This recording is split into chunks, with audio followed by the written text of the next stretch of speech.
Hey guys, tonight we're taking a gentle journey back in time, not to the grand castles or the clatter of knightly armor, but to something much more fundamental, much more earthy.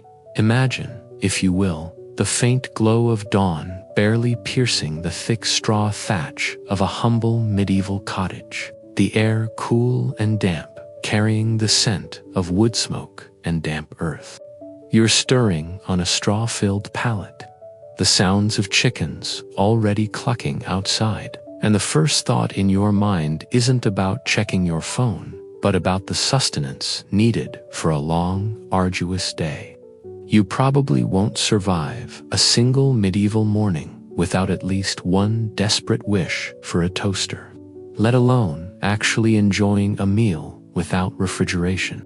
So, before you get comfortable, take a moment to like the video and subscribe, but only if you genuinely enjoy what I do here. And as you settle in, maybe let me know where you're listening from tonight and what time it is for you. It's always fascinating to imagine us all drifting off together across different time zones. Now, dim the lights. Maybe turn on a fan for that soft background hum, and let's ease into tonight's journey together. You find yourself waking with the chickens, quite literally, in a small, cramped, medieval peasant's cottage. Life here is dictated by the rhythms of the sun and the demanding labor of the fields. And as your eyes adjust to the dim light filtering through the small, unglazed window openings, your stomach, no doubt, is already rumbling. Because, for a medieval peasant, breakfast wasn't some leisurely affair with eggs Benedict and freshly squeezed orange juice. Oh no, it was a practical, often hurried, and entirely necessary fueling up for a day of relentless physical toil. It was less about culinary delight and more about caloric intake, a stark contrast to our modern brunch habits. The very concept of breakfast as a distinct, formal meal, as we understand it today, was actually quite fluid in the Middle Ages, especially for peasants. The word itself, breakfast, literally means breaking the fast from the night before. But for many, particularly those lower down the social ladder, the first substantial meal of the day might not occur until mid-morning, or even around noon, after several hours of work had already been completed.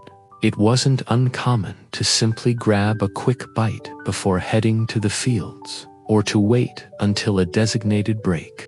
Imagine waking up and immediately having to start digging trenches, with only a vague promise of food hours later. Talk about delayed gratification. However, most peasants did consume something to fuel their early morning labor. This early bite, often eaten as soon as the household stirred, would be simple, nourishing, and easily prepared. There was no elaborate cooking before sunrise. The fire, likely still smoldering from the night before, would be coaxed back to life, and whatever food was readily available would be consumed. This would typically consist of leftovers from the previous day's dinner, or simple, non-perishable items that required minimal preparation. It was about efficiency, not gastronomy.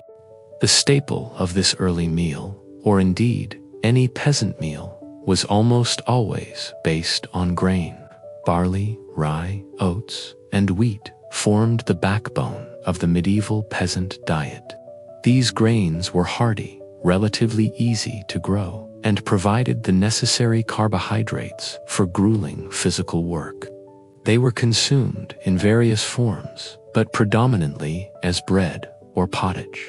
You can practically taste the slightly coarse, earthy goodness of it, fueling your medieval muscles. Historians still argue about the precise caloric intake of medieval peasants, and how consistently they met their daily energy needs, but it's clear their diet was heavily reliant on these versatile grains. A mainstream historical fact: The vast majority of medieval peasants would have started their day with some form of bread. This wasn't the fluffy white loaf you find at the supermarket. Peasant bread was typically a dark, dense, coarse loaf, often made from a mixture of grains like rye and barley, or even oat flour. It was hearty, filling, and packed with fiber. It might be stale from the day before, or perhaps a fresh loaf if baking day was recent. This bread would be consumed plain, or perhaps dipped in a little ale or water to soften it. It was the ultimate grab-and-go breakfast, ancient style. You wouldn't even need to slice it, just tear off a hunk, a quirky fringe tidbit. Sometimes, if a peasant had access to bees, or perhaps had traded for some, a small amount of honey might be smeared on a piece of bread. This would have been a rare, delightful treat, a touch of sweetness in an otherwise very savory and utilitarian diet. Imagine the pure joy of that sticky, golden sweetness on your rough bread. It would be like winning the medieval breakfast lottery. So, as you slowly drift into the gentle hum of your modern world, allow yourself to feel the cool, damp air of that ancient cottage, the rustic simplicity of its fare, and the quiet determination of its inhabitants. Breakfast for a medieval peasant was less a culinary experience and more a pact with the day ahead, a promise of energy for the demanding tasks that awaited. It was a humble, yet utterly essential, start to a life of tireless labor. You've just experienced the dim dawn of a medieval peasant's morning, a quick bite of coarse bread signaling the start of a laborious day. Now, let's delve deeper into the true heart of the medieval peasant's diet, especially for their first meal, pottage, the breakfast king. This wasn't just a dish. It was a ubiquitous, versatile, and endlessly adaptable stew that fueled countless lives across the medieval landscape. Imagine the central feature of any peasant hearth, a sturdy iron cauldron perpetually hanging over the fire, bubbling gently. This cauldron was the heart of the kitchen, and its most common occupant was pottage. Pottage was essentially a thick, savory porridge or stew made by simmering various grains, vegetables, and whatever else was available, slowly over many hours, sometimes even days. It was the ultimate set-it-and-forget-it meal, perfect for a household where everyone was out working in the fields. You wouldn't want to be stirring something delicate when you're busy threshing wheat, would you? The very thought is exhausting. The mainstream historical fact about pottage is its flexibility. There wasn't a single recipe for pottage. Its ingredients varied enormously based on the season, the region, and the peasant family's meager resources. It was a living dish, constantly evolving. The base was almost always grain, barley, oats, or rye, sometimes wheat. If it was a particularly good harvest, or if the peasant was slightly better off, these grains would be coarsely ground or whole, contributing to the thick, hearty texture. Imagine dipping a spoon into a warm, earthy concoction, slightly gritty, but incredibly filling. Into this grain base would go whatever vegetables were on hand. This might include peas, beans, lentils, cabbage, leeks, onions, and root vegetables like carrots or parsnips, if available. These vegetables would add flavor, nutrients, and bulk. Herbs from a small garden plot, such as parsley, sage, or thyme, might also be added for seasoning, though likely sparingly. It was truly a dish of necessity, a culinary triumph of making do with what you had. You could practically hear the medieval mother sighing, "More cabbage, children, it's good for the humors." For breakfast, pottage would often be consumed as a reheated portion from the previous day's cooking.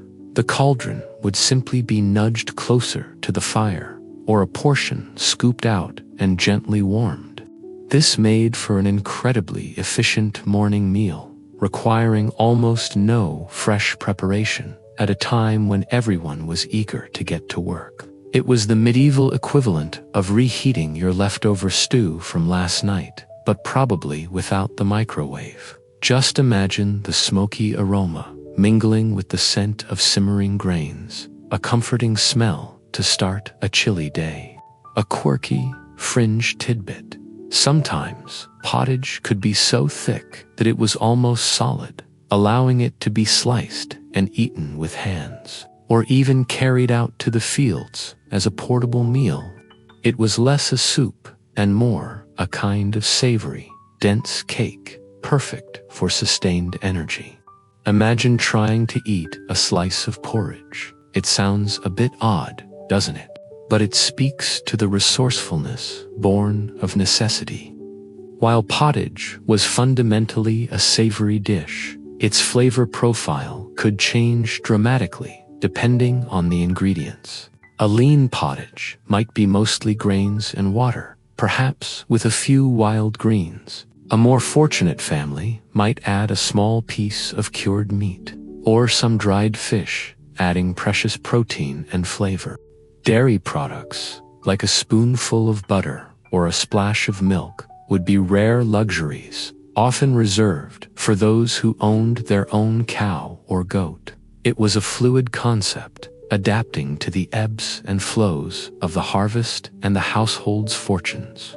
Historians still argue about the consistency of pottage across different regions and weather. Wealthier peasants might have had access to richer versions more frequently. The beauty of pottage was its ability to feed an entire family from a single pot, minimizing cooking fuel and effort. It was nutritious, filling, and easily digestible, providing a slow release of energy crucial for a day of hard labor. It was truly the bedrock of the medieval peasant diet, a testament to resilience and culinary pragmatism. It was the original one-pot wonder, perfected over centuries of necessity. So, as you slowly drift deeper into relaxation, allow yourself to picture that perpetually simmering cauldron, the heart of the medieval home, gently bubbling with the humble yet powerful pottage. It reminds us that sustenance in the past was often about survival, about making the most of every scrap, and about finding warmth and comfort in the simplest of meals. And now, perhaps, you'll feel a newfound appreciation for your own quick and easy modern breakfast, even if it lacks the rustic charm of ancient pottage. You've just immersed yourself in the bubbling cauldron of medieval pottage, the flexible breakfast king. Now, let's dig even deeper into the very foundation of the medieval peasant's diet, focusing on the essential grains of life that sustained them through endless days of labor. These humble cereals were far more than just food. Imagine the sprawling, open fields surrounding your medieval village, stretching as far as the eye can see. These fields are not filled with uniform crops, but a patchwork of different grains, each thriving in slightly different conditions, each contributing to the diverse, albeit limited, diet of the peasant. Grain was the primary source of calories for medieval commoners, accounting for a staggering 70 to 80% of their daily intake. You wouldn't want to be caught without your grain, would you?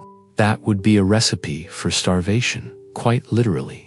The most mainstream historical fact here is that barley and rye were the dominant grains for the vast majority of medieval peasants, particularly in Northern Europe. Wheat, while highly prized and used for finer bread, was often reserved for the aristocracy or wealthier town dwellers. Barley was incredibly hardy, able to grow in poorer soils and harsher climates, making it a reliable crop. It was frequently used for making coarse bread and, crucially, for brewing ale. Rye was also resilient, especially in colder regions, and produced a dark, dense, slightly sour bread that was incredibly filling and kept well. Imagine the robust, earthy taste of bread made from these ancient grains. It was food built for endurance, not for delicate palates. Oats were another important cereal, particularly prevalent in areas with wet climates or poorer soils, like parts of Scotland or northern England. Oats were often used for porridge and sometimes for coarse bread or flatbread. They were also vital as fodder for livestock, especially horses, demonstrating their versatility beyond human consumption. So, while you might think of oats as your healthy modern breakfast, for a medieval peasant, they were a cornerstone of survival for both themselves and their working animals. While wheat was less common for the average peasant's daily bread, it was still grown.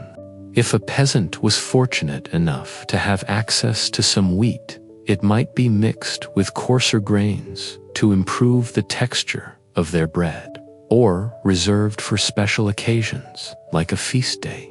The desire for wheat, with its lighter texture and better rising qualities, was certainly there, but the economic realities of feudalism often kept it out of reach.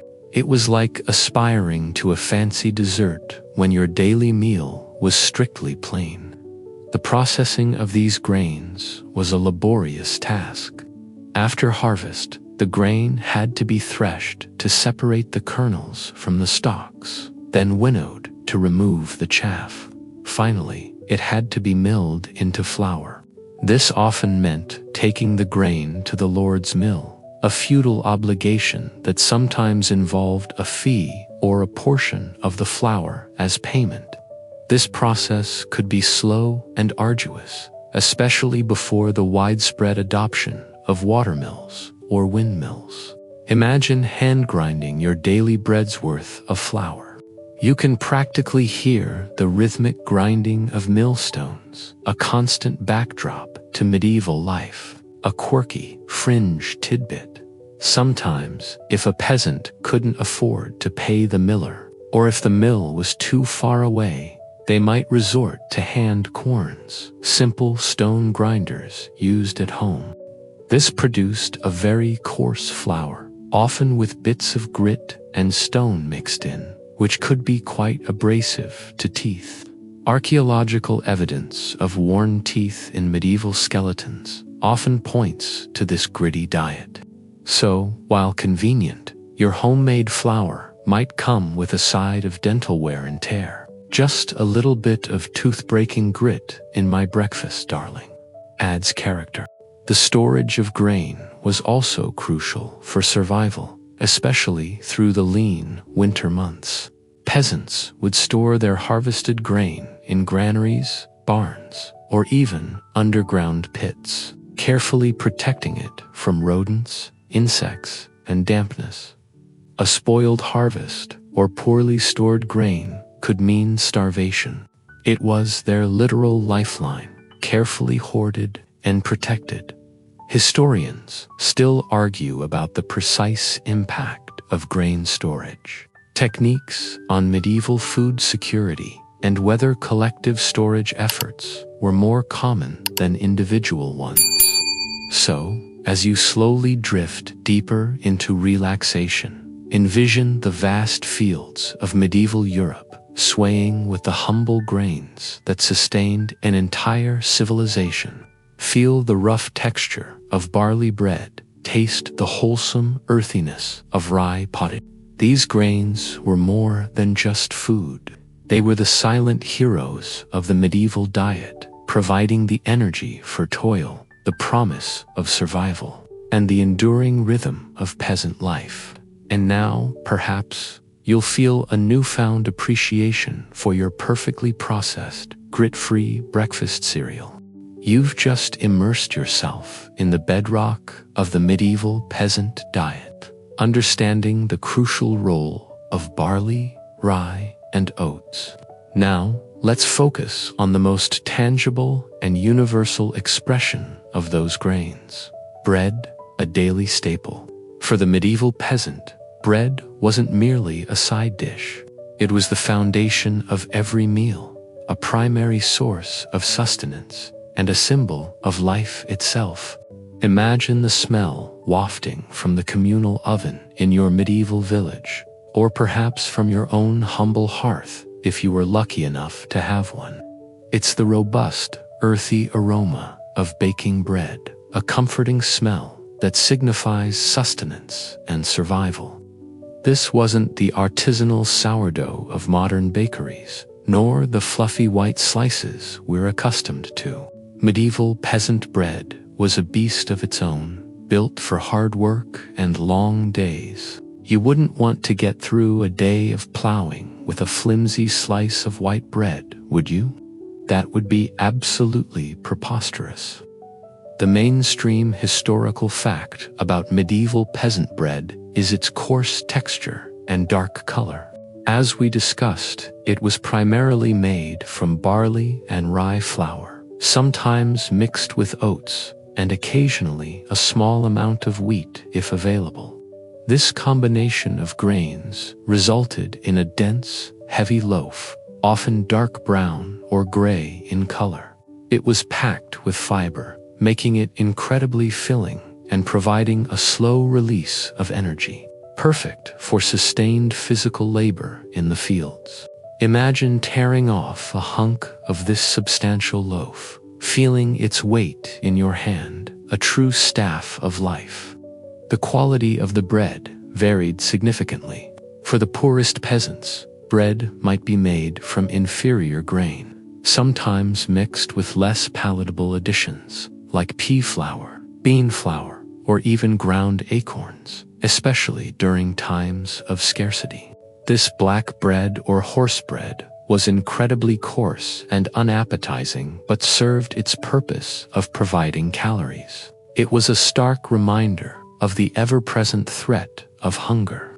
You wouldn't be complaining about sourdough crusts if this was your daily bread, would you? Baking was often a communal activity. While some wealthier peasants might have had their own ovens, many would take their prepared dough to the Lord's communal oven, a requirement often stipulated by feudal law. This meant shared labor, shared resources, and a constant rhythm of baking days. Imagine the bustling scene at the village oven, neighbors bringing their dough on wooden peels, exchanging news and gossip while waiting for their loaves to bake. It was a social hub powered by carbs. Good morning, Agnes. Is your dough rising well today? Mine seems a bit sluggish. Peasant bread was typically leavened, meaning it was made with yeast to make it rise. However, it wouldn't rise as dramatically as modern white bread due to the heavy, low-gluten grains. It would be baked in large, round loaves, designed to be easily broken or cut into thick slices. These loaves would keep for several days, an important consideration in a world without refrigeration. A stale loaf could be softened by dipping it in water, ale, or pottage.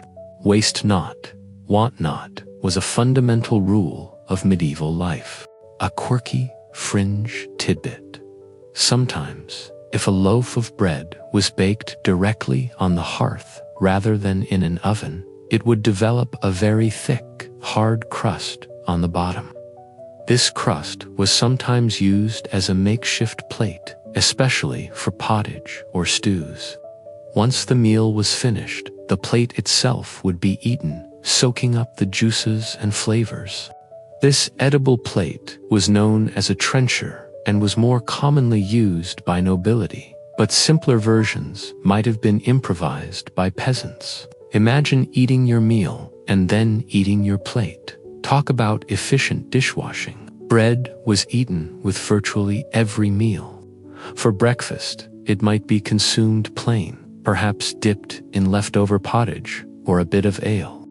For other meals, it would serve as the main vehicle for scooping up stews, accompanying cheese, or simply filling the stomach. It was the essential filler, the constant companion to whatever meager additions could be found. Historians still argue about the precise size and weight of an average peasant's daily bread ration and how it varied based on labor intensity and seasonal availability. The quality and availability of bread were direct indicators of a peasant family's well-being. A good harvest meant plenty of grain, leading to more, and perhaps slightly better, bread. A poor harvest, however, meant hardship, hunger, and recourse to less palatable fillers. The aroma of baking bread wasn't just pleasant. It was a smell of security, of survival, and of the fundamental rhythm of life in the medieval village. So, as you slowly drift deeper into relaxation, picture the humble, hearty loaf of peasant bread, a dark, dense anchor in a world of uncertainty. Feel its weight, imagine its taste, and appreciate its profound significance as the very staff of life. It reminds us that even the simplest foods can hold immense historical weight, providing sustenance, community, and the silent promise of another day. And now, perhaps, you'll feel a newfound appreciation for every slice of bread on your modern table. You've just savored the humble, yet incredibly vital, medieval peasant bread, the true foundation of their diet. Now, let's move from solid sustenance to liquid refreshment, exploring a rather surprising but utterly common element of the medieval morning, ale, morning hydration. Because for many medieval peasants, water wasn't always the safest or most accessible option for a refreshing start to the day.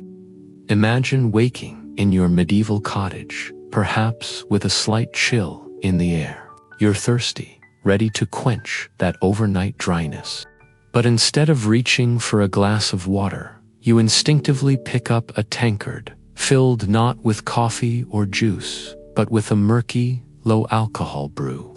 Yes, for many medieval people, including peasants, ale was a ubiquitous drink, consumed throughout the day, even at breakfast. It might sound odd to our modern sensibilities, but there were very good reasons for this pervasive ale consumption. You wouldn't want to get dysentery with your porridge, would you? That would be dreadfully inconvenient. The mainstream historical fact here is that water quality in medieval times was often highly suspect. Rivers and wells could be easily contaminated by human and animal waste, making drinking raw water a risky business, often leading to debilitating diseases like dysentery or cholera. While some clean spring water sources existed, they weren't universally available. Ale, on the other hand, involved a brewing process that included boiling water. This boiling, combined with the fermentation process, killed most of the harmful bacteria, making ale a significantly safer and more reliable source of hydration than untreated water. It was, in essence, the ancient world's form of water purification. You can almost hear the medieval innkeeper proudly declaring, "My ale is guaranteed to not give you the trots." Medieval ale was also very different from modern beer. It was typically a low-alcohol brew, often described as more like a thick, nutritious liquid bread than a potent alcoholic beverage. It was made from barley or oats, sometimes with other grains, and fermented without hops. This meant it was less bitter than modern beer and had a shorter shelf life. It was a caloric drink, providing essential energy for a physically demanding lifestyle. A bit like a medieval sports drink, but without the bright colors and dubious chemicals. Imagine sipping something earthy, slightly sweet, and vaguely gritty, but entirely sustaining.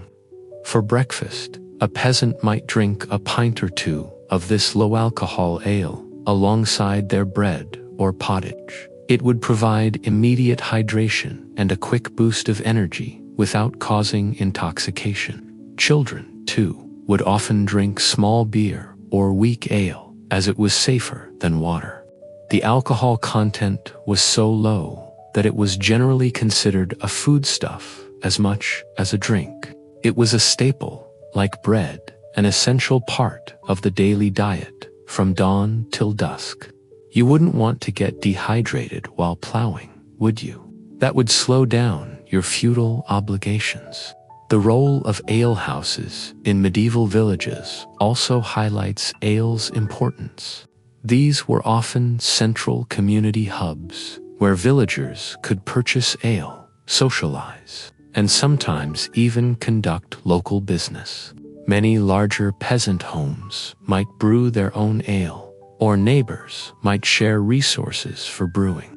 It was a craft passed down through generations, essential for every household's self-sufficiency. You can practically smell the fermenting grains, a robust, yeasty aroma that signaled a safe, nourishing drink was in production.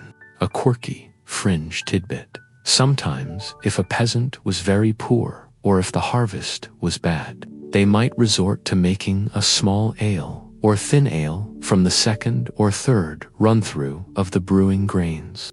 This brew would have even lower alcohol content and less flavor, essentially just flavored boiled water. It was a testament to their resourcefulness in extracting every last bit of sustenance from their resources, even if it tasted a bit like sadness. While ale was common, it's important to remember that its consumption was part of a larger picture of medieval life where sanitation was primitive. Historians still argue about the precise alcohol content of typical medieval ales and how it might have varied seasonally or regionally. However, the consensus remains that it was a safer and more widely consumed beverage than water for daily hydration.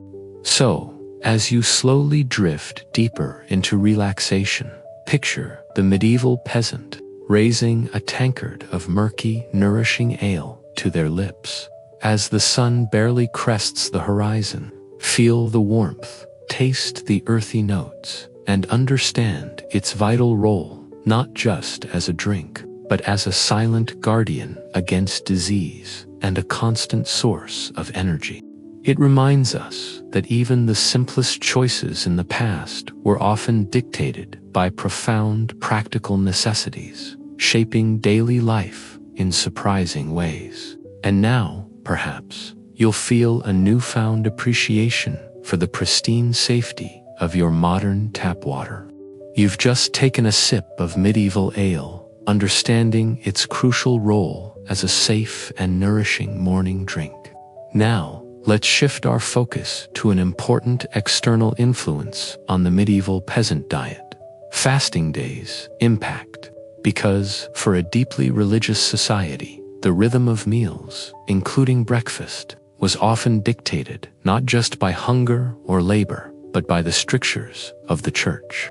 Imagine the calendar hanging in your humble medieval cottage, perhaps just a series of notches on a stick, or a mental tally in your mind. This calendar isn't just about planting and harvesting.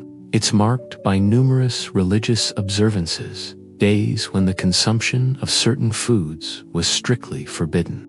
For the medieval peasant, adherence to these fasting rules was not merely a suggestion. It was a spiritual obligation believed to impact their salvation. You wouldn't want to anger the Almighty by accidentally eating bacon on a Friday, would you? The very thought is enough to send shivers down a pious peasant's spine.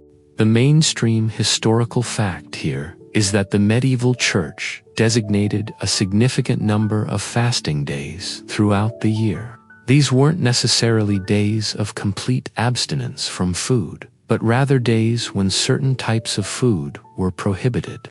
The most common prohibition was on meat and sometimes eggs. Instead, people were expected to consume fish days foods, which primarily meant vegetables, grains, and fish. This meant that on these days, the breakfast table would look quite different. Fridays were almost universally fasting days, observed weekly in commemoration of Christ's crucifixion.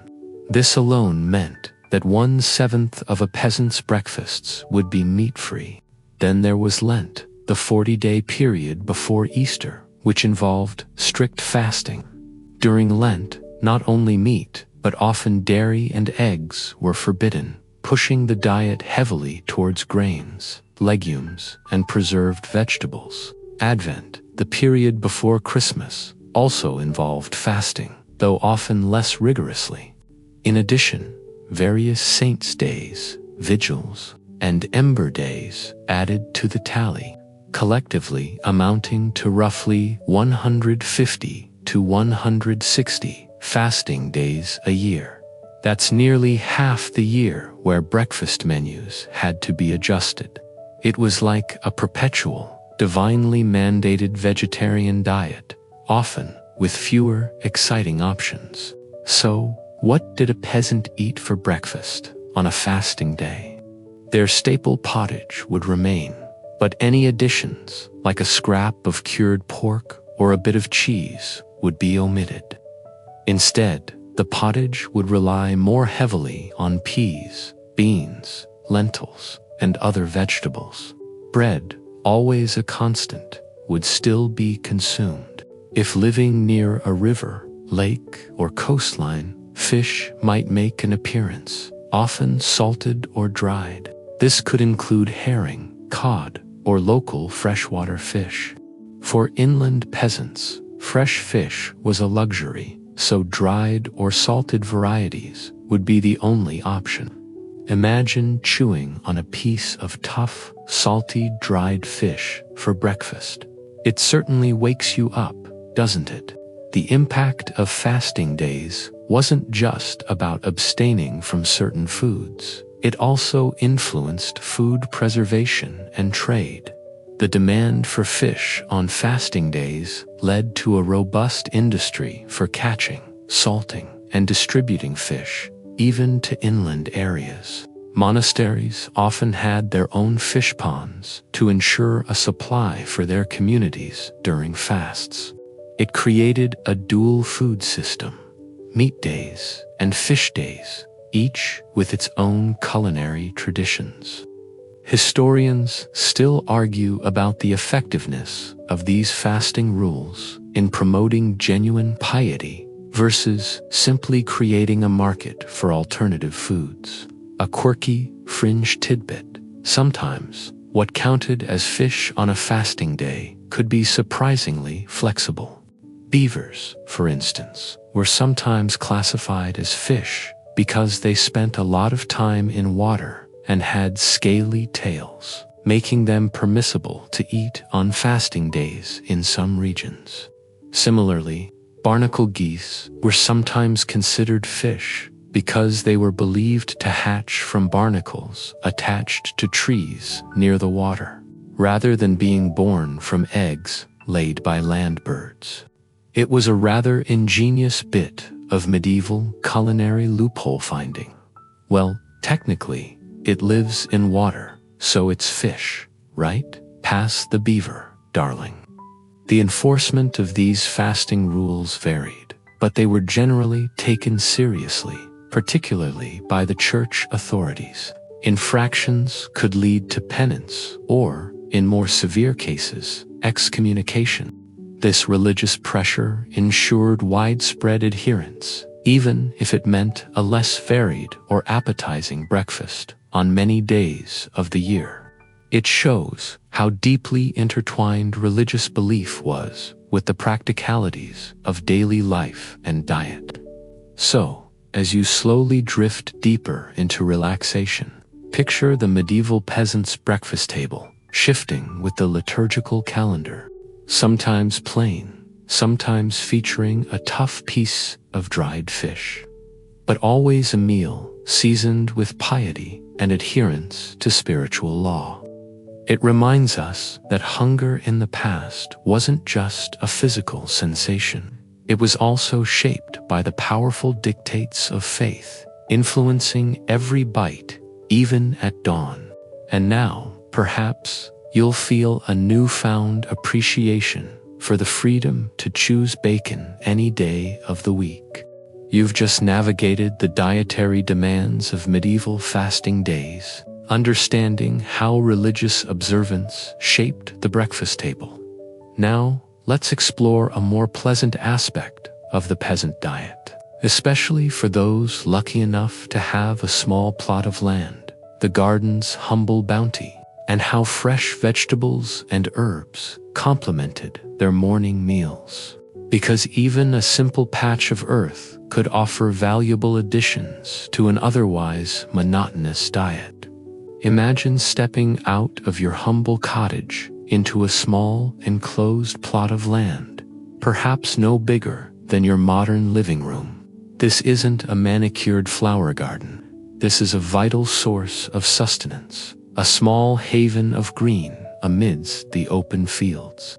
Here, you cultivate a few precious plants that, while not always forming the main bulk of your breakfast, certainly added flavor, vitamins, and a touch of freshness. You wouldn't want to eat plain pottage every single day, would you?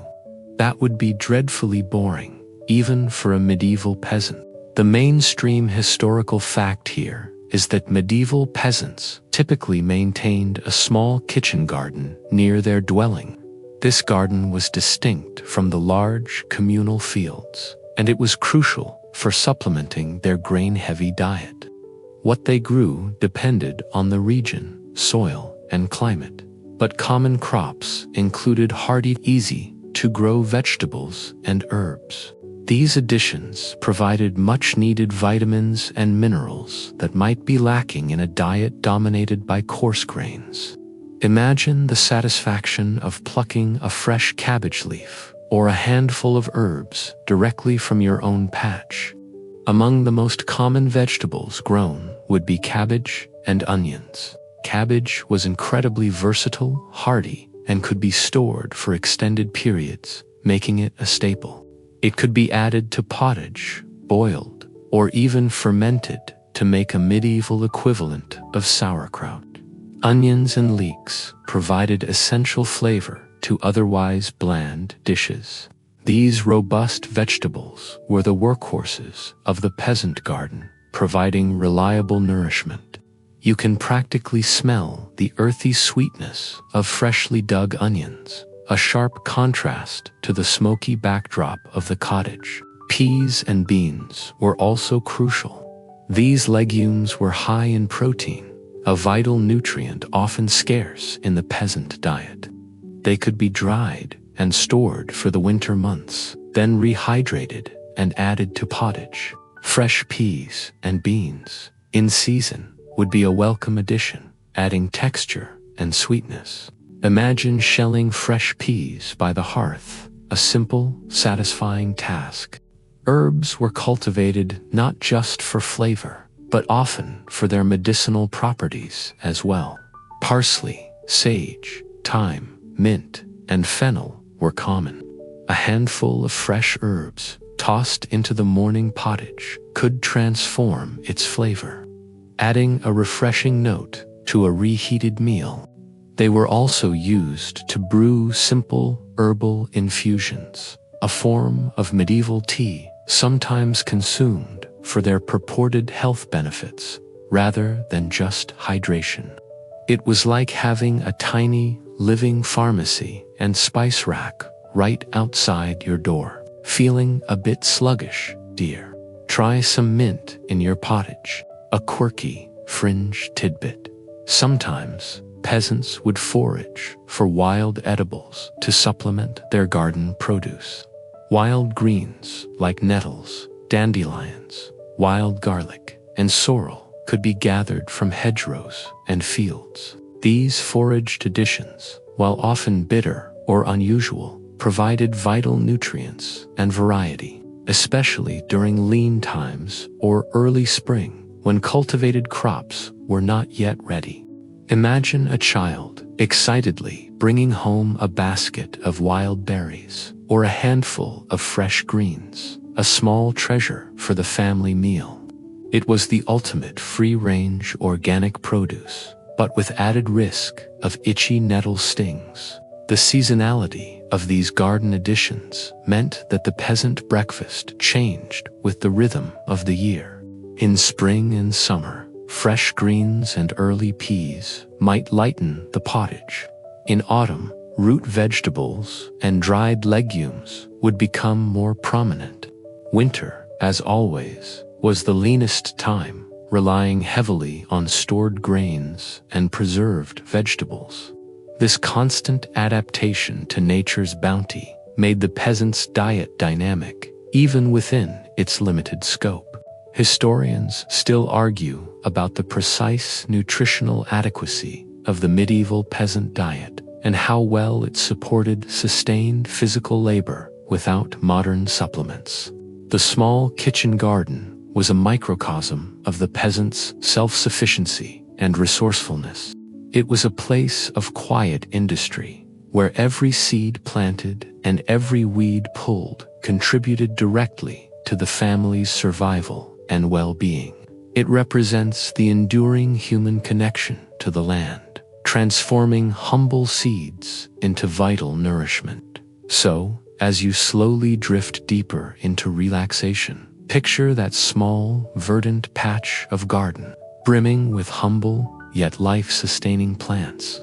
Feel the cool earth beneath your fingers, smell the fresh herbs, and appreciate the silent bounty that helped medieval peasants start their arduous days. It reminds us that even in a world of scarcity, ingenuity, and a connection to nature could provide unexpected freshness and vital sustenance. And now, perhaps, you'll feel a newfound appreciation for the fresh greens in your own refrigerator.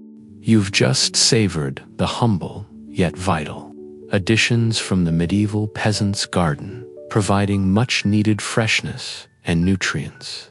Now, let's consider a category of food that was highly prized but notoriously scarce for the vast majority of peasants: protein's rare appearance.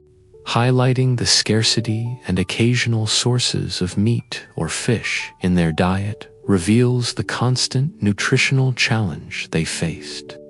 Imagine the deep craving for something rich, something savory, something with a bit of bite. For the medieval peasant, such desires for meat or fish were rarely, if ever, fully satisfied, especially at breakfast. Their diet was overwhelmingly carbohydrate-based, relying on grains and legumes. Meat was a luxury, a symbol of status, often reserved for the nobility or for special occasions. You wouldn't expect a side of bacon with your pottage, would you?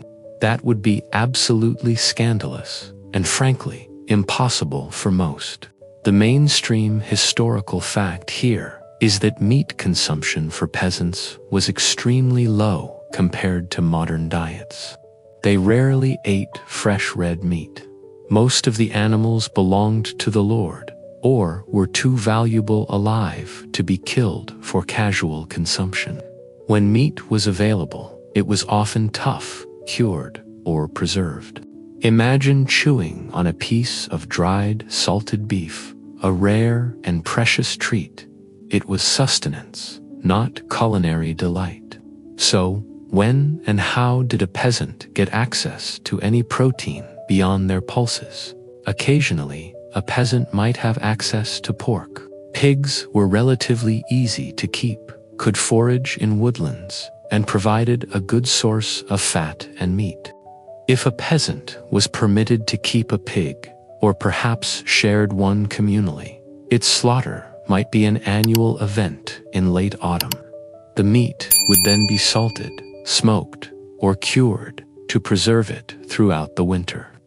A small scrap of cured bacon or a piece of smoked ham might very rarely find its way into the morning pottage, transforming it into a richer, more flavorful meal.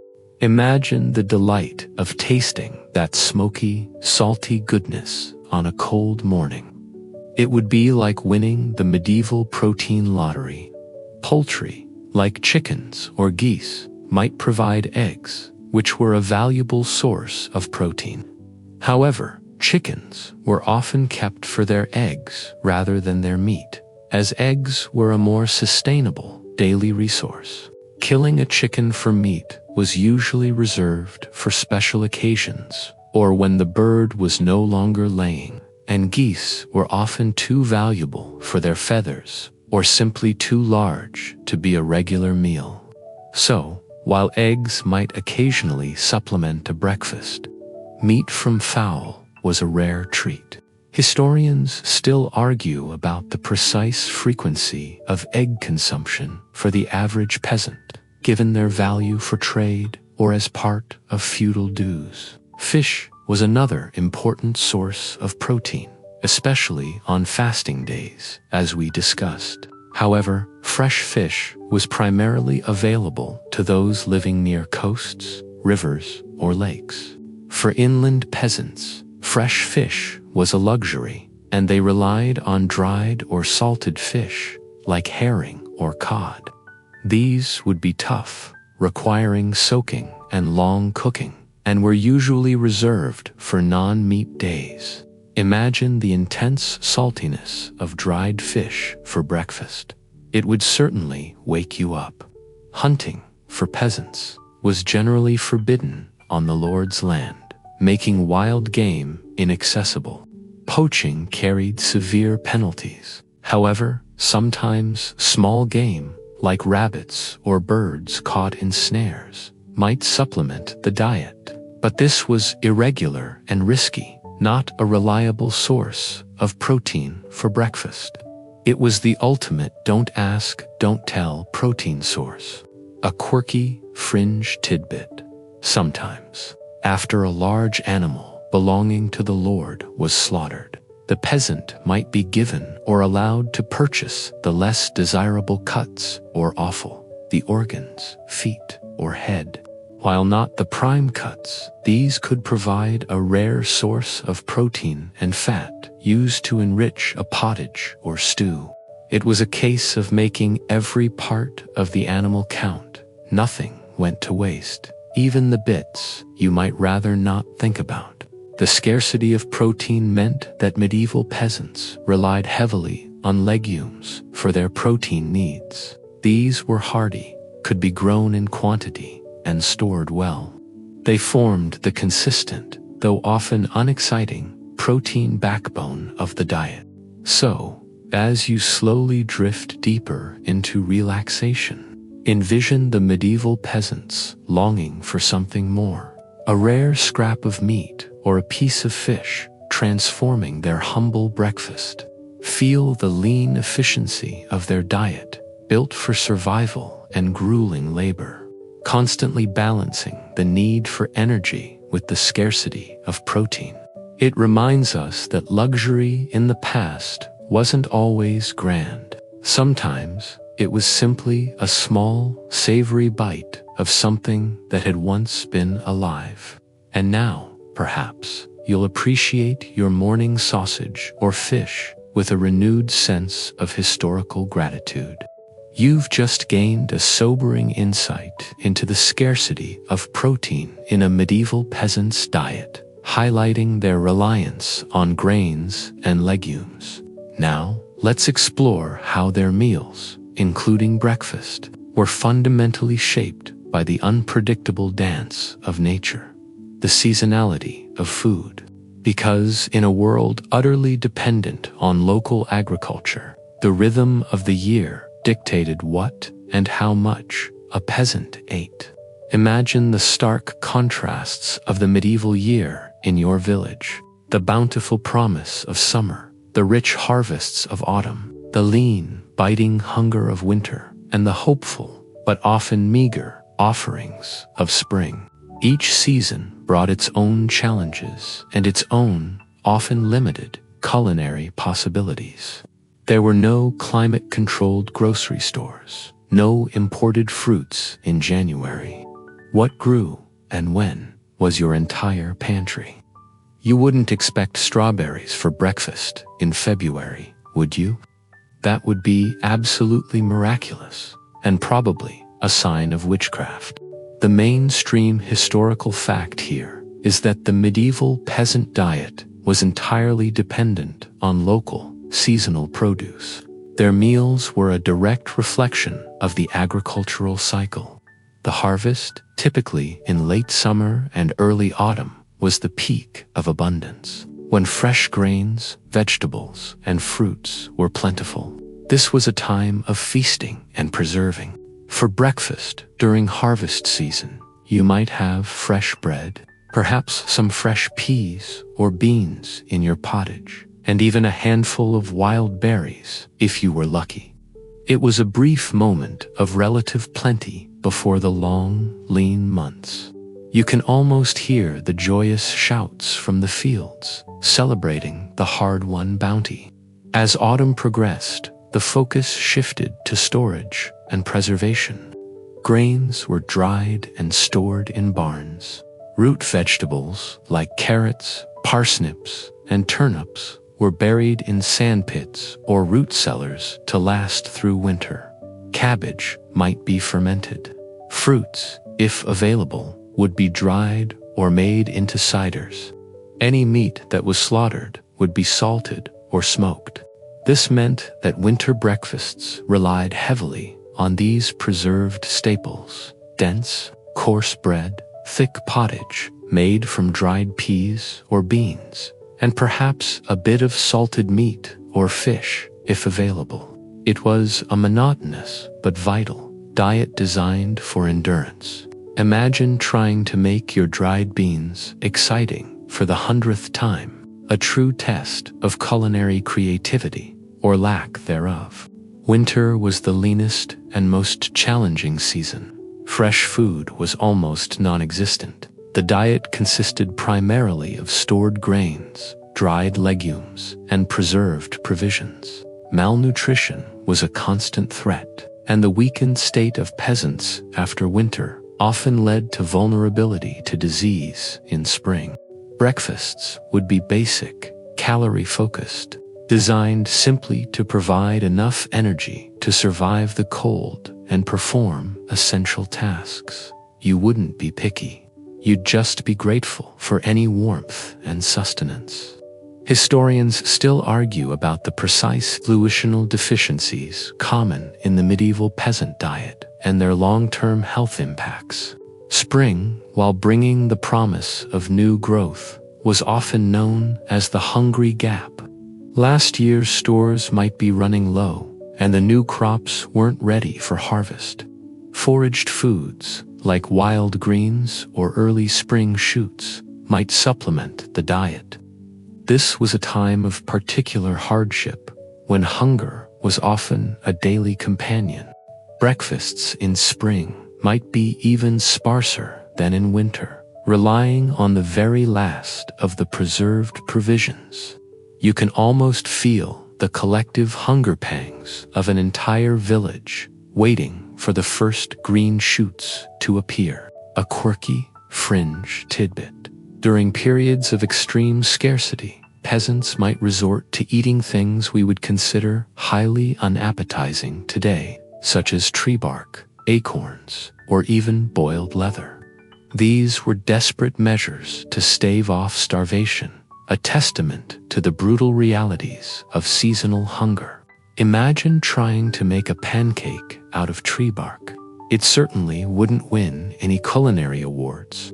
The constant cycle of seasons deeply ingrained a sense of frugality and resourcefulness in the medieval peasant. Every scrap of food was valued, every harvest was a blessing, and every method of preservation was a vital skill. Their diet was a direct conversation with the land, a continuous adaptation to its generosity and its unforgiving demands. So, as you slowly drift deeper into relaxation, envision the changing landscape of the medieval year and how it shaped every bite of a peasant's breakfast. Feel the abundance of autumn, the scarcity of winter, and the fragile hope of spring. It reminds us that our modern access to diverse foods, regardless of season, is a truly remarkable luxury built upon millennia of human struggle and adaptation. And now, perhaps, you'll feel a newfound appreciation for that year-round availability of fresh produce in your local grocery store. Implements used for medieval peasant meals, particularly at breakfast. Because in a world without cutlery drawers full of forks, eating was often a much more tactile and communal experience. Imagine sitting by the flickering fire in your medieval cottage, a bowl of pottage before you, a hunk of bread in your hand. You won't find a neatly arranged place setting here. The mainstream historical fact here is that the primary tool for eating for a medieval peasant was often their hands. Bread was torn, not sliced. Meat, when available, would also be torn apart or cut with a personal knife.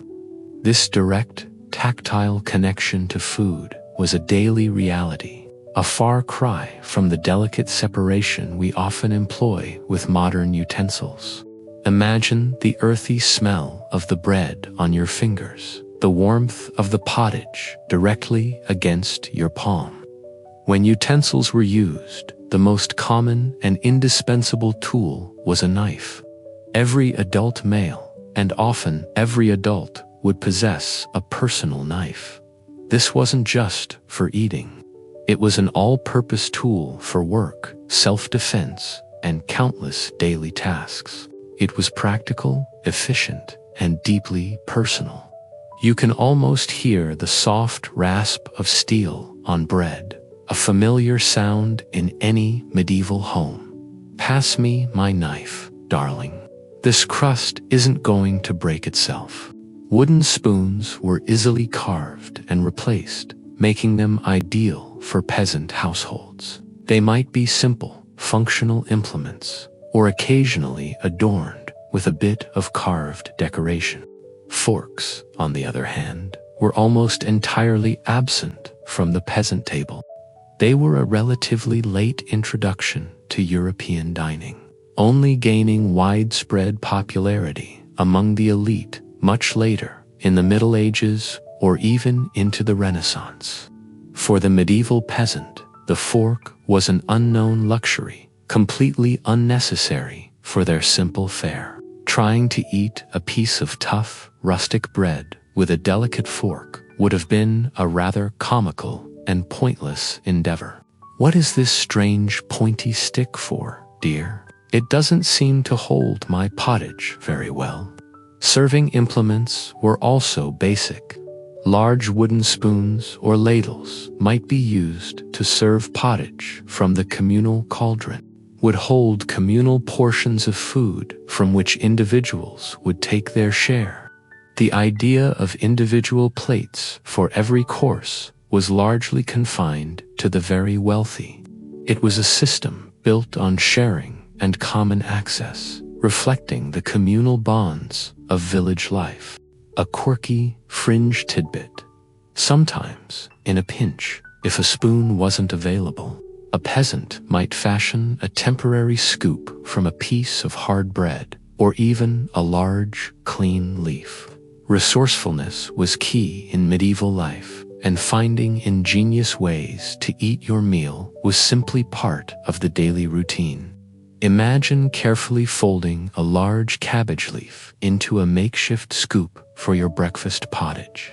It was the ultimate biodegradable utensil, long before anyone thought of sustainability.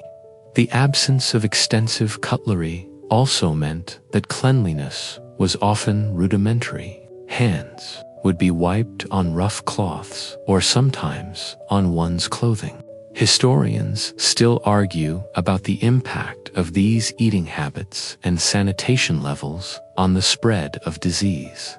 Within medieval peasant communities, feel the rough texture of the bread, the warmth of the pottage, and appreciate the direct, unadorned connection to sustenance.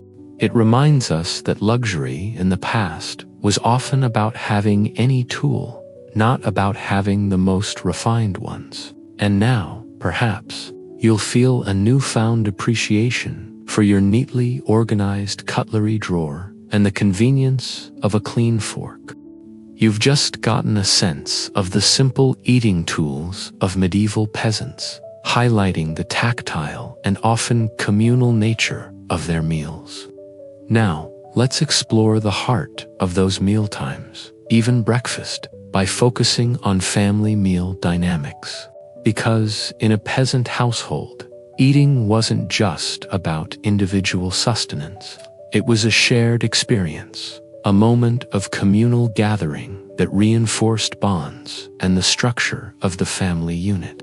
Imagine the small, smoky interior of a medieval peasant cottage, the flickering light from the central hearth casting dancing shadows on the packed earth floor and rough wooden furniture.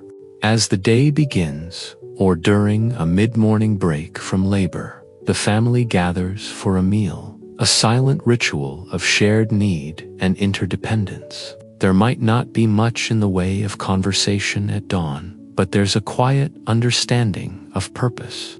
You wouldn't expect lively debates about philosophy, would you? They were too busy trying to get through the day, one mouthful of pottage at a time. The mainstream historical fact here is that medieval peasant meals, including the morning one, were almost always communal. Food would typically be served from a large shared pot or platter placed in the center of the table. Each family member would then take their portion directly from this common source. This emphasized the collective nature of their survival. Everyone ate from the same pot, literally and figuratively. It was a constant reminder that the family unit was a team working together for their mutual sustenance. You can almost hear the gentle scraping of spoons against the communal pot, a quiet melody of shared survival. Seating arrangements, if any, were informal. The head of the household, usually the father, might have a designated spot. Children and other family members would gather around, perhaps sitting on stools, benches, or simply on the floor. There would be no fuss about individual servings or specific preferences. Everyone ate what was available. This lack of formality, however, didn't mean a lack of order. There would be an implicit hierarchy, with adults and older children eating first or taking precedence. It was a silent acknowledgement of the roles within the family structure. The pace of the morning meal would be relatively quick. Breakfast, whether it was the first bite of the day or a slightly later meal after some labor, was about fueling up efficiently for the demanding tasks ahead. There wasn't time for lingering. The priority was to consume enough calories to face the grueling physical work of farming. Imagine quickly scooping mouthfuls of warm pottage, your mind already on the fields, awaiting your labor. It was a functional meal, executed with purpose. Despite the functional aspect, these shared meals were crucial for family bonding. It was a rare moment in the day when the entire household gathered, even briefly. It reinforced the sense of togetherness, of shared struggles and shared sustenance. It was where traditions were passed down, where silent support was given, and where the daily rhythm of life was re-established. These were not just calories, they were moments of connection. You could practically feel the silent strength of the family unit forged around a simple pot of food. Children, as we will discuss further, would eat alongside the adults, often receiving smaller portions or softer foods. They learned by observation, mirroring the eating habits and table manners of their parents. It was an early lesson in their place within the family and the wider village community. Historians still argue about the precise emotional dynamics of medieval peasant families, but the shared meal was undoubtedly a central element of their daily interactions, a quirky, fringe tidbit. Sometimes, if a family was very poor, they might only possess one or two shared eating bowls, even for a larger family. This meant that individuals would take turns eating from the common pot or simply scoop directly with their hands or a piece of bread. This extreme communal eating highlights the constant scarcity many peasants faced and their incredible adaptability. Imagine having to wait your turn for a spoonful of breakfast. Patience truly was a virtue born of necessity. The medieval peasant meal was a far cry from the individualized, often solitary, eating habits of modern society. It was deeply communal, reflecting the interdependence required for survival in a harsh world. Every meal was a collective effort, from the growing of the food to its consumption. It was a daily reaffirmation of shared destiny, a quiet testament to the power of family in an unforgiving landscape. So, as you slowly drift deeper into relaxation, picture that humble cottage, the family gathered around the glowing hearth, sharing their morning sustenance from a common pot. Feel the quiet bond, the unspoken understanding, and the simple rhythm of shared life. It reminds us that even in scarcity, human connection around food has always been a powerful force. And now, perhaps, you'll feel a renewed appreciation for your own family meal. However modern and individually plated it may be, you've just immersed yourself in the communal dynamics of a medieval peasant family meal, appreciating the shared experience around the hearth. Now, let's focus our attention on the youngest members of the household, exploring children's early meals and the specific foods given to younger family members, particularly at breakfast, because even the tiniest mouths had to be fueled for their arduous medieval lives. Imagine a bustling medieval cottage just after dawn, the adults preparing for their heavy labor. Amidst this activity, there are also the quiet needs of infants and young children. Their diets, especially for breakfast, were carefully considered, adapted to their small bodies and developing needs, yet still fundamentally tied to the limited resources of the peasant household.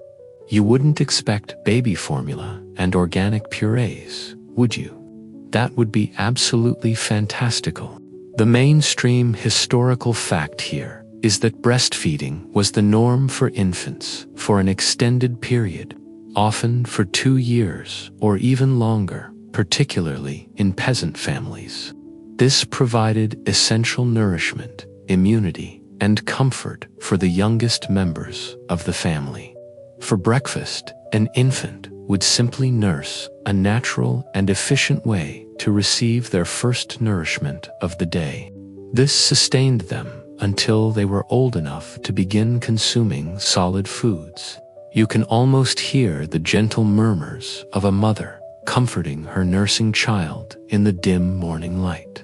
Once infants began to be weaned, usually around the age of 1 or 2, their diet would gradually transition to softer, more easily digestible versions of adult foods. For breakfast, this would primarily mean thinner, more watery pottage or gruel. Grains, like oats or barley, would be boiled down to a very soft, mushy consistency, often strained to remove any coarse bits. This provided calories and some nutrients in a form that a toothless or newly teething child could manage. It was the original baby food, simple and practical. Imagine gently feeding a small child a spoonful of warm, thin gruel, hoping it would stay down. Sometimes, for a very young child, the gruel might be mixed with a small amount of milk if the family had access to a cow or goat. However, fresh milk was a perishable commodity and often reserved for cheese or butter making or for sale. So, while a child might occasionally receive milk, it wasn't a universal or consistent part of their breakfast. Water was more common, perhaps mixed with a tiny bit of ale, as it was safer than untreated water. You wouldn't want your precious little one getting sick, would you? Disease was an ever-present threat. As children grew a bit older, perhaps from 3 or 4 onwards, their breakfast would increasingly resemble that of the adults, though still in smaller portions and with an emphasis on easily consumed foods. They would eat softer pieces of bread, dipped in pottage or ale to soften it further. They would learn to scoop pottage with a spoon or a piece of bread, mimicking their parents. The emphasis was on hearty, filling, and calorie-dense foods to fuel their energetic and often working days. Children in peasant families started contributing to labor at a very young age, so their energy needs were significant.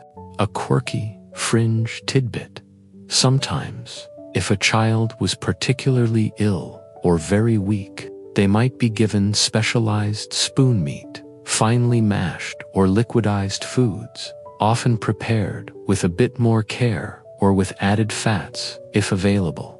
This was a rudimentary form of invalid food, designed to be nourishing and easy to consume when a child's appetite or digestive system was compromised. It was a rare instance of tailored nutrition in a diet of general staples.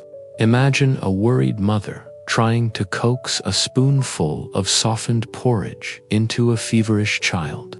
The inclusion of children at the family meal, even with their adapted diets, was crucial for their socialization and education in manners.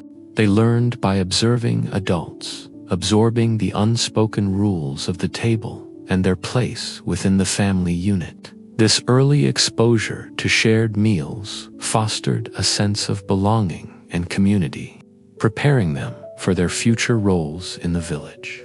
Historians still argue about the precise nutritional adequacy of medieval childhood diets and how it impacted growth and development rates compared to later periods. The simplicity of children's breakfast highlights the constant struggle for sustenance in medieval peasant life. Every calorie counted, every available food source was utilized, and every member of the family, from the youngest to the oldest, was part of the collective effort of survival.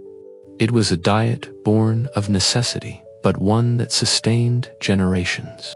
So, as you slowly drift deeper into relaxation, envision the smallest hands and mouths at the medieval breakfast table, patiently consuming their simple, nourishing fare. Feel the quiet determination of parents, ensuring their children received enough to grow and thrive in a demanding world. It reminds us that even in the past, the love and care for children, expressed through the provision of food, was a universal and enduring aspect of human experience. And now, perhaps, you'll feel a newfound appreciation for the abundance and variety of modern children's breakfasts. You've just gained insight into the early meals of medieval peasant children, understanding how even the youngest were fueled for their challenging lives. Now, let's connect all these dietary components to the very purpose of peasant existence, fueling the labor. Because every bite of breakfast, every piece of coarse bread, and every spoonful of pottage was explicitly designed to provide the energy for the relentless, grueling physical work that defined their days. Imagine yourself as a medieval peasant, stepping out of your cottage as dawn breaks, your muscles already anticipating the long hours ahead. Your breakfast isn't a casual start to the day. It's a strategic caloric intake, a silent contract between your body and the land. Without sufficient fuel, you simply couldn't perform the back-breaking labor required to survive. You wouldn't expect to plow a field on a single coffee and a croissant, would you? That would be absolutely ludicrous and, frankly, physically impossible. The mainstream historical fact here is that medieval peasant life was characterized by immense physical exertion. Agriculture was largely done by hand, with simple tools: plowing, sowing, harrowing, weeding, harvesting. Every stage of farming involved tremendous energy output. Beyond the fields, daily tasks like fetching water, chopping wood, grinding grain, and tending livestock were also physically demanding. Their lives were a continuous workout, far more intense than any modern gym routine. You can almost feel the ache in your muscles, the sweat on your brow, simply thinking about it. Therefore, the peasant diet, particularly breakfast, was necessarily high in carbohydrates. Grains, in the form of bread and pottage, provided the vast majority of their calories. Carbohydrates are the body's primary source of quick and sustained energy, essential for muscle function. A meal rich in complex carbohydrates, like those found in rye, barley, and oats, would provide a slow, steady release of glucose into the bloodstream, sustaining energy levels for hours of continuous work. It was the ultimate slow-burn fuel, perfectly adapted for a life of ceaseless physical demands. Imagine eating a bowl of thick, hearty pottage, feeling the warmth spread through your body, knowing it would power you through the morning's plowing. While protein was scarce, the legumes in their pottage provided some of the necessary building blocks for muscle repair and growth. Fats, though also limited, came from any available animal products or nuts and seeds, if foraging was possible. These would provide concentrated energy. The low-alcohol ale, as we discussed, also contributed calories and hydration, preventing dehydration during intense labor. It was a diet that, while perhaps monotonous by modern standards, was remarkably efficient at providing raw energy for raw strength. The timing of the breakfast, as mentioned, could vary. Some might eat a very quick bite before dawn and then have a more substantial meal later in the morning, perhaps after the first few hours of plowing or sowing. This reflected the immediate need for energy to start the day, followed by a replenishment when the body truly demanded it. It was a pragmatic approach to meal timing, dictated by the relentless schedule of agricultural labor. Historians still argue about the precise metabolic efficiency of the medieval peasant diet and whether it consistently met the energy demands of their daily labor. A quirky, fringe tidbit. In some regions, peasants might supplement their diet with wild honey or molasses, not just for sweetness, but for a quick burst of concentrated sugars to kickstart their day before heading to the fields. These rare treats would be pure energy, a natural equivalent of a modern energy gel, but much more sticky. Imagine the pure sugar rush from a spoonful of honey on a cold morning, instantly invigorating your weary bones. The connection between food and labor was absolute. A good harvest directly translated into more grain, more bread, and more pottage, which in turn meant more energy for the next year's work. A poor harvest, conversely, led to weakness, illness, and reduced capacity for labor, creating a vicious cycle of poverty and hunger. Food was not just sustenance, it was the very engine of their lives, determining their ability to work, to survive, and to fulfill their feudal obligations. So, as you slowly drift deeper into relaxation, Envision the medieval peasant, fueled by their humble breakfast, stepping out into the fields under the vast, ancient sky, ready for another day of unyielding labor. Feel the deep, slow burn of the carbohydrates, providing energy for every swing of the hoe, every push of the plow.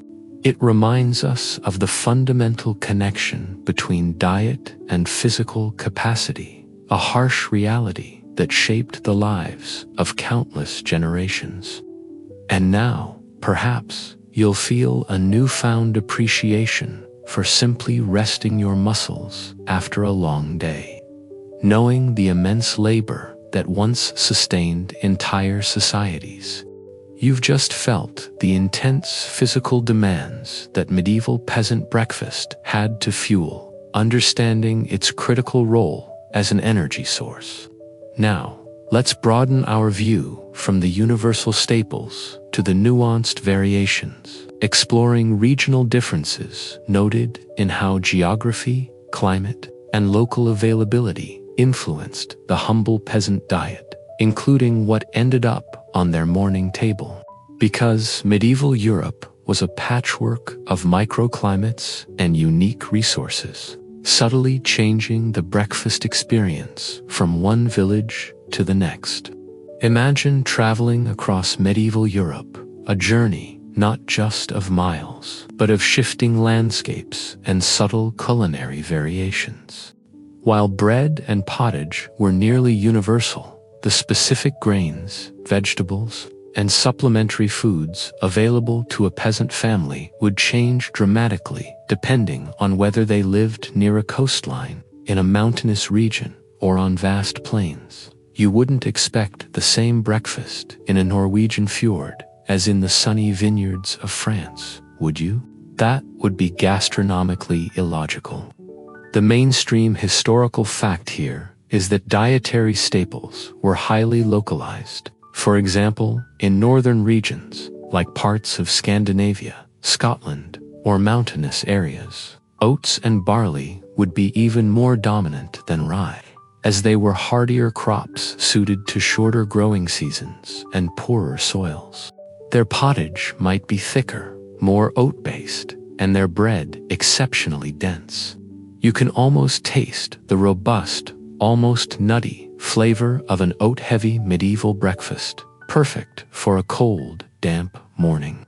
Conversely, in parts of southern Europe, like Italy or France, where the climate was milder, wheat was more commonly grown, even by peasants, though often a coarser variety. This meant bread might be slightly less dark, and their pottage could incorporate other Mediterranean vegetables, like chickpeas or broader beans, more frequently. Grapes, grown for wine, and olives would also be more prevalent, sometimes even adding an olive oil drizzle to a meal, though rare for a true breakfast. Imagine the subtle difference in aroma, a hint of something lighter, and perhaps a touch of fermented grape in the morning air. Proximity to water bodies also created significant regional differences, particularly regarding protein.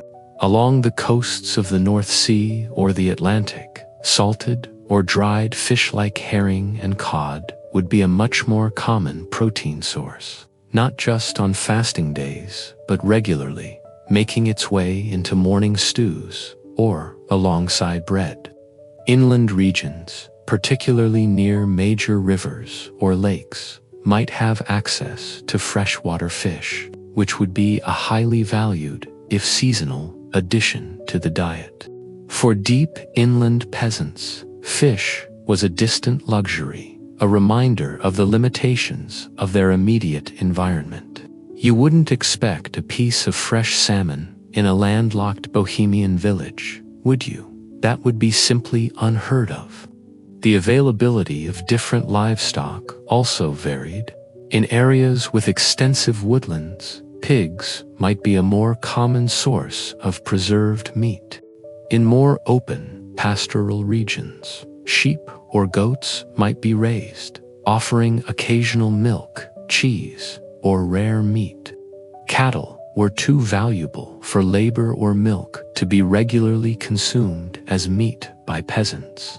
These regional livestock differences meant subtle variations in available fats and occasional proteins for the peasant breakfast.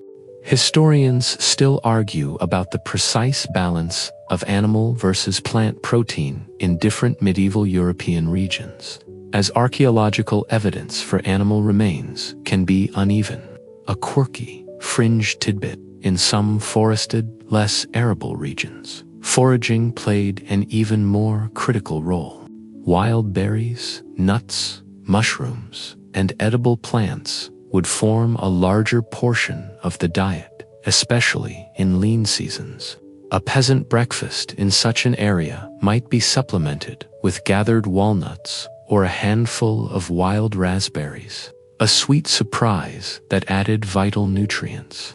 Imagine starting your day with a breakfast that depended entirely on what you could find in the woods behind your hut. It was the original farm-to-table concept without the trendy restaurant. Even the types of vegetables and herbs in the garden varied regionally. While cabbage and onions were widespread, some areas might have had better access to specific varieties of beans, gourds, or local greens that wouldn't thrive elsewhere. This created unique local flavors and culinary traditions passed down through generations. So, as you slowly drift deeper into relaxation, envision the vast, diverse landscape of medieval Europe, each region offering its own subtle take on the peasant breakfast. Feel the cool northern air, the mild southern breeze, and appreciate how geography quietly shaped every mouthful. It reminds us that even in a seemingly uniform world of hardship, local flavors and resources created a rich tapestry of dietary adaptations. And now, perhaps, you'll feel a newfound appreciation for the global pantry that fills your modern kitchen, offering choices medieval peasants could only dream of. You've just explored the fascinating regional variations in medieval peasant breakfasts, highlighting how geography shaped their daily sustenance. Now, as our journey through the medieval morning draws to a quiet close, let's reflect on a simple start today, contemplating the enduring essence of the peasant diet and its profound lessons in resilience, resourcefulness, and the fundamental connection between humanity and the earth. Imagine the medieval peasant having consumed their humble breakfast, of course, bread and warm pottage, stepping out of their cottage as the sun rises. Their meal was not a culinary adventure, but a pact, a silent promise of energy for the demanding labor ahead. It was a diet defined by necessity, scarcity, and the rhythm of the seasons. Yet it sustained generations, built societies, and laid the foundations for the world that would follow. You wouldn't expect gourmet coffee and artisanal toast, would you? They were too busy building civilization, one spoonful of pottage at a time. The enduring lesson of the medieval peasant breakfast is one of resourcefulness.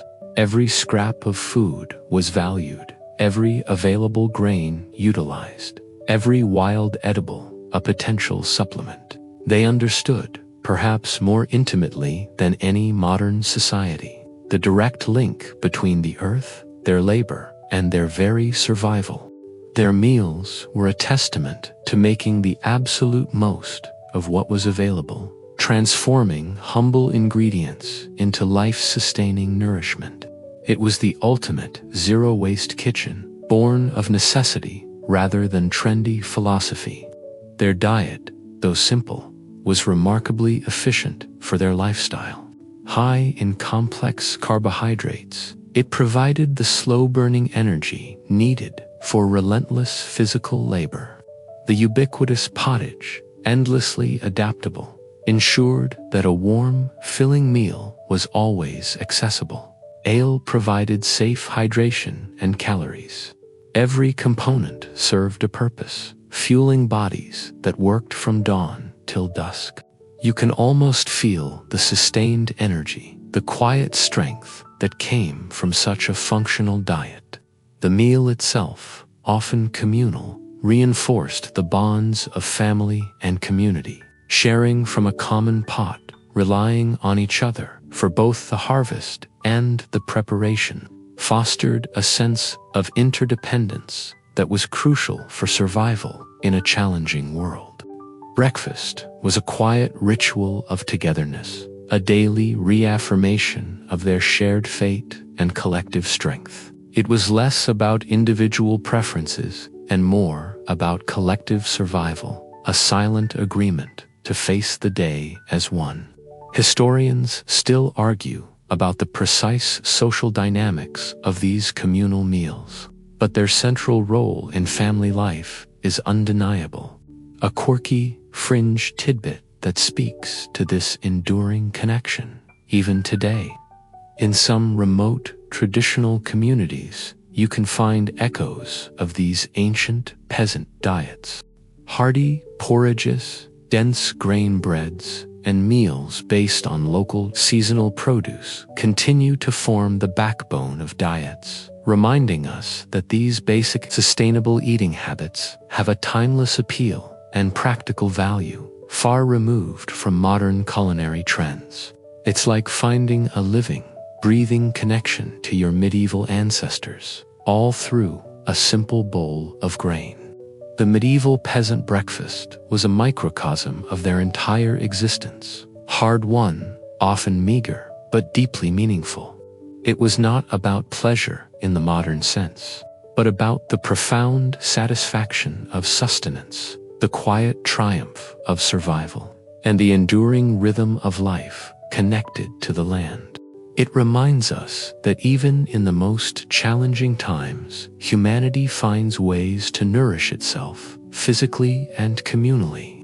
So, as you slowly drift into the tranquil depths of sleep, allow yourself to feel the gentle echoes of that simple medieval morning, the rustic flavors, the warmth from the hearth, the quiet determination of those who ate to labor and lived to survive.